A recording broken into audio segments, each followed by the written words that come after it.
Minister, the Honorable Chester Cooper. Good afternoon, everyone. We welcome you to today's press conference here again at the National Disaster Emergency Operations Center.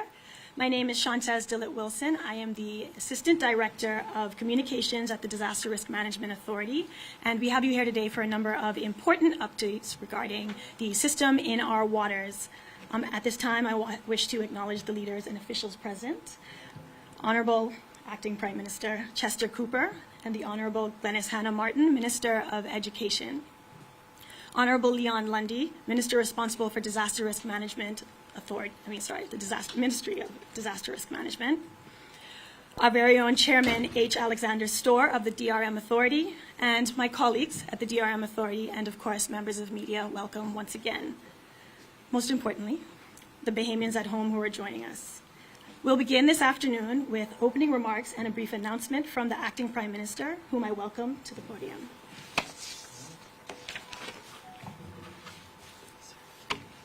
Thank you very much. Ladies and gentlemen, Honorable Minister for Education, Minister for DRM, ladies and gentlemen, members of the media, good afternoon, Bahamas. This morning our nation woke up to the tragic news of the passing of our colleague and friend, the Honorable Vaughn P. Miller, Member of Parliament for Golden Isles and Minister of the Environment and Natural Resources. Vaughn was a man of principle and faith who brought dignity to every role he held.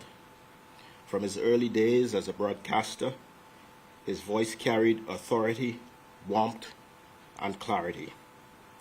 Later, as a pastor and community leader, he brought the same spirit of service to the lives of those he touched. In Parliament and as a cabinet minister, he worked with quiet determination, guided always by his convictions. His passing is a deep loss for our country, and therefore on behalf of my wife, Cecilia, Prime Minister Davis and Mrs. Davis, my colleagues, and the Bahamian people, I extend our condolences to his wife, Cassandra, and the entire Miller family. They can be assured that Vaughn's contribution to national life will not be forgotten. I now ask that we observe a moment of silence in his honor.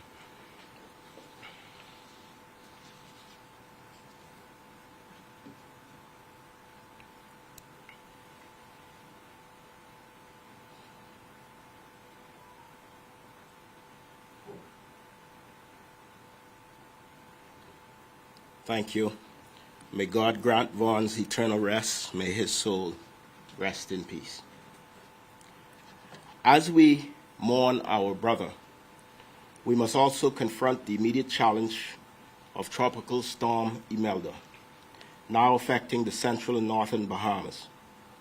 The storm has already brought heavy rainfall, strong winds, and dangerous flooding conditions. Its impact will continue to be felt across multiple islands. Earlier today, I spoke with Prime Minister Davis, and he has been fully briefed on the following matters.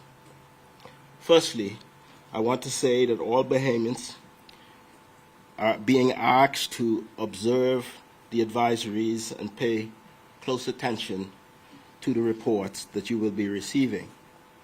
This is not a time for unnecessary movement or risk. If you are not in an emergency situation, please shelter in place. Please remain indoors, avoid the temptation to move about, and do not attempt to cross flooded areas. Your safety and the safety of your loved ones must come first. Reports already confirm flooding in some low-lying communities. Residents in flood-prone areas should use every precaution and where possible move to higher ground. Emergency shelters have been opened on several islands, and local authorities are prepared to assist those who cannot remain safely in their homes. The police and defense forces and the Department of Social Services are all fully mobilized. The DRM Authority is coordinating closely with Family Island administrators, the Ministry for Grand Bahama, to track conditions and direct resources where they are needed most. Our utility providers are also working around the clock. The Ministry of Works, Bahamas Power and Light, the Water and Sewage Corporation have activated their storm protocols. Crews are on standby to respond and restore services in the aftermath of the storm, though we urge residents to prepare for temporary interruptions. My colleague, Minister for Education, will make an announcement shortly on school closures. Government offices in affected areas will be closed tomorrow, except for essential workers. However, in a fluid situation, and as assessments are made in impacted areas, we will have further careful consultation with the Met Department and the DRM Authority, and further advisories will be made. I want to thank those Bahamians who are working through the storm, including our emergency responders, healthcare workers, uniformed services, and utility crews. In moments like these, we're reminded of both our vulnerability and our resilience, and we cannot control the path of a storm, but we can control how we respond. And therefore, I give a special thanks to Minister Lundy and the team of the DRM Authority for their diligent and proactive work. The government will continue to provide updates as Tropical Storm Imelda unfolds. Once again, please stay tuned to the further details today on the storm's progress and on the measures being taken to ensure the safety of Bahamians, particularly in the central and northern Bahamas. Let us remain vigilant and let us remain safe. Thank you very much.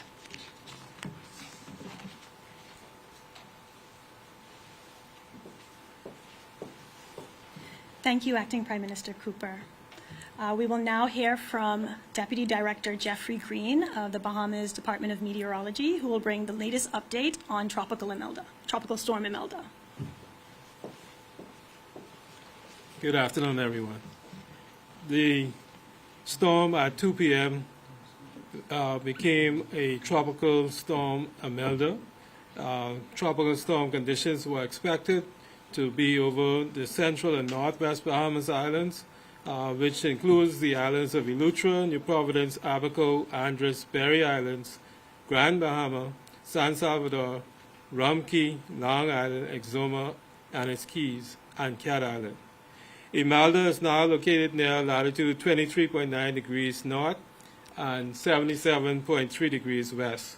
That's about 30 miles southeast of Kemps Bay, Andros, 75 miles north of New Providence, and 135 miles south of South Abaco.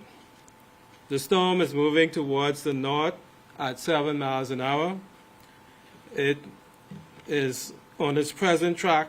It will pass near or over New Providence, just east of Andros, by early this evening, and across and most of the central and northwest Bahamas by tonight, and between Abaco and East Grand Bahama by early Monday. Max sustained winds are now around 40 miles an hour. Imelda is expected to become a hurricane as it leaves the Bahamas late Monday or early Tuesday. Rainfall amounts between 4 to 8 inches, with isolated maximums of up to 10 inches are anticipated through the northwest and central islands. Storm surge will raise water levels to 1 to 3 feet above the normal tide along Abaco, north and eastern Grand Bahama, and all nearby keys from this afternoon through tonight. So we're expecting the storm to gradually move up towards the north, and as it does, we expect all of that rain bands to start affecting all of the central and northern islands, including the New Providence, Eleuthera, Andros, and they would expect some reprieve as the storm reach the northern Bahamas sometime late tonight into early tomorrow morning.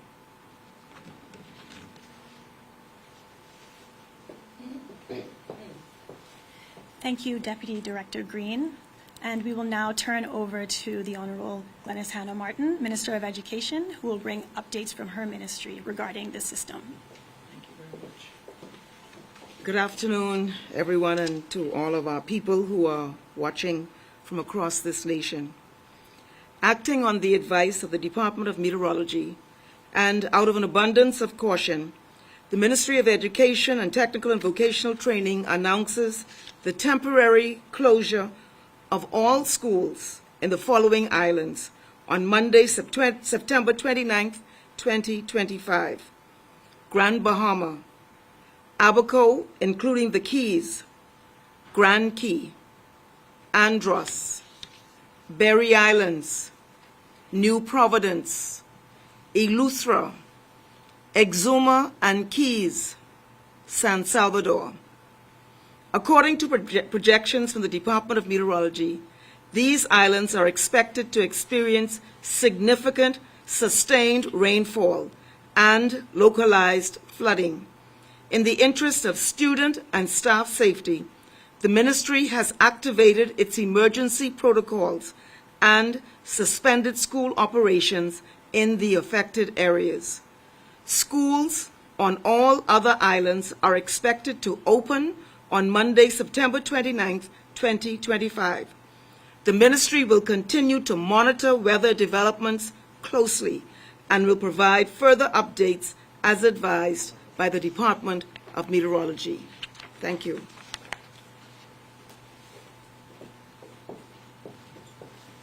Thank you for that important announcement, Minister. I now will turn the podium over to the Minister of Disaster Risk Management, Minister Lundy, who will bring remarks to the Bahamian people.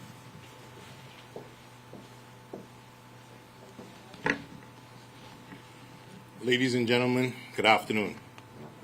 First, let me extend our deepest thanks to the Department of Meteorology for their diligent update. As they have confirmed, the system we have been monitoring now has strengthened into Tropical Storm Imelda. This is a sobering reminder that nature moves swiftly, and so must we. At this hour, my most urgent plea to residents is simple but vital. If this storm is in your area, shelter in place. Reports indicate that far too many of our brothers and sisters are still on the roads. Let me be clear, this is dangerous. Dangerous for you and dangerous for the first responders who must risk their own safety to protect yours. The safest place you can be right now is indoors. Stay there until the all clear is given. I am heartened, however, by the level of compliance we have seen with the evacuation orders. Across our islands, Bahamians have been responding with responsibility, decisiveness, and care for one another.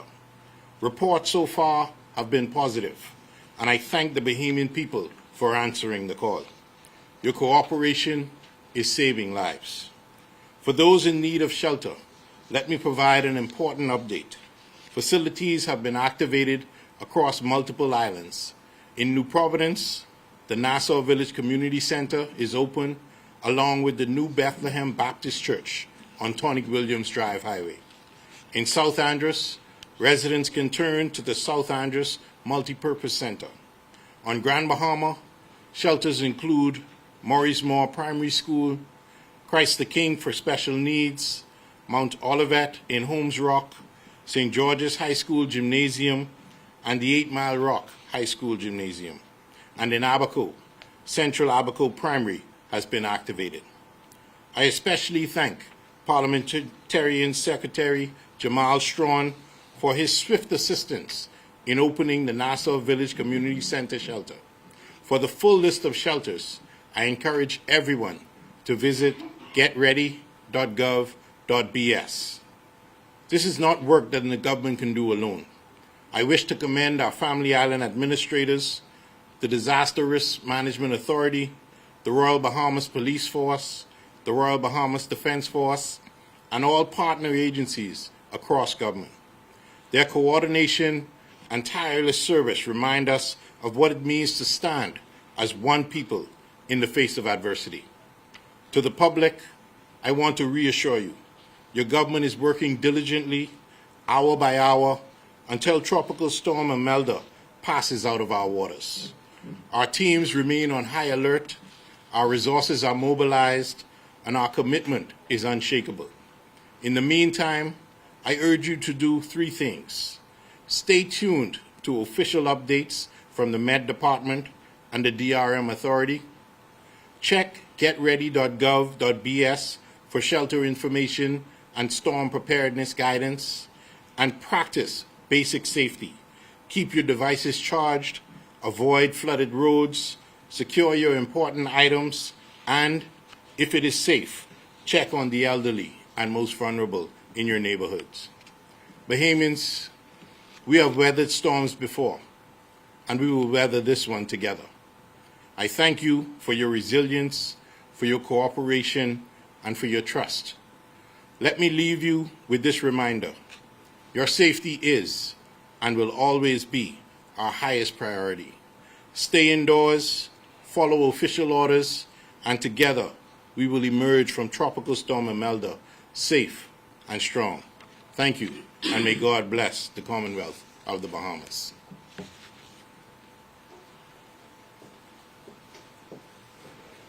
Thank you for those words of reassurance, Minister. And with that, that brings the remarks segment of our press conference to a close. And at this point, I will turn it over to media for Q&A. But first, just a few ground rules. For ease and for organization, I will call the speakers in order to the podium. And you can pose all of the questions that you have for that speaker at that time. So we'll start with Acting Prime Minister for questions on the government closure, if there are any. The Acting Prime Minister, I want to know if there are any updates as it relates to closure, resumption of ports in the country. Resumption of ports. Resumption or closure of ports, any updates? Yes, we will release a statement specifically as it relates to the reopening of airports. You should expect, though, that in the same areas that are impacted, highlighted by the school closures, those airports are likely to continue to remain closed until the all clear is given. All ports will remain closed until the all clear is given.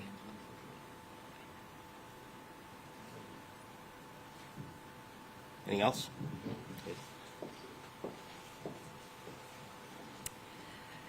Mr. Hannah Martin. Are there any questions for Minister Hannah Martin? Minister, I know the situation is fluid. At what point tomorrow will a determination be made, or can you give us an idea of how the ministry will determine whether school will reopen on Tuesday? We'll be guided by 2 factors, the Department of Meteorology and local government from the administrators as the conditions on the ground. And once we have those facts, we'll be able to make decisions in a very timely fashion. Do you know if any of the schools, particularly here in Providence, Grand Bahama, and Abaco, will be used as shelters? I think Or are they will be, yes, I'm being told that they will be used as shelter. 1 or 2? Do you know which ones? Sorry, I don't think it answered. There are, in Abaco, there's the Central Abaco Primary. In Grand Bahama, the Maurice Moore Primary School, St. George's High School, and the, well, no, that's not the 8 Mile Rock Gymnasium. Yeah. And if you like, I can give the numbers that are in the shelters. You good? Are there any additional questions? Excellent. Then thank you all for coming, and thank you to the people of the Bahamas for your compliance thus far as we experience Tropical Storm Imelda.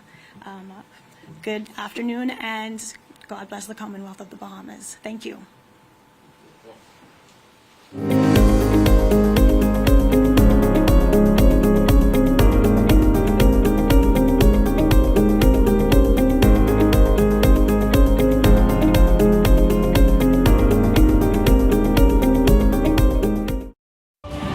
Montague. I'm Opal Roach.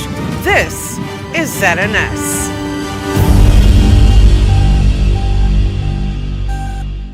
I'm excited because I got the joy of the Lord on the